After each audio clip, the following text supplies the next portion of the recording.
In this video, I'm going to show you how you can fix your browser encountered an error while decoding the video on Twitch. This is usually recorded as error 3000. If you are experiencing this, then there are quite a number of steps you can take to fix this. If this video helps, please like and subscribe. Alright, now to fix this, you need to make sure that you are not using any VPN app on your smartphone or on your computer, as this might be the reason you are encountering this. Also, if you have any recently installed security app, turn it off to see if this fixes your issue. But should this not work, then try to change your browser. So if you are using Firefox or Brave, try using a different browser like Chrome or any other browser that you have on your phone to see if you'll be able to log into your account. But should you still experience the same, then try and download Twitch app and try logging into your account on the app. In most cases, this should work. However, should it fail on the app again, now it's time to try and troubleshoot the app to see if this fixes the problem. For that, go to Settings, and from Settings, go to Apps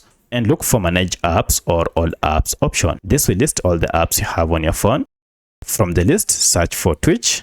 And here you want to troubleshoot Twitch by going down below to force stop and OK, and then clear data, clear cache, OK, and clear all data. Restart your smartphone and log into your Twitch account, and now everything should be up and running. But should it still fail at this point, then check and then see if you have any update for your Twitch app through Google Play Store or App Store, and search for your Twitch app and then update your app to the latest version. However, if this still fails, then most likely Twitch might have experienced an internal server error. For that, you need to wait after some few minutes. Now you should be able to log into your account. So let me know which of this was able to fix your issue. If you have any other question, please comment below. Otherwise, thanks for watching and let's meet in the next video.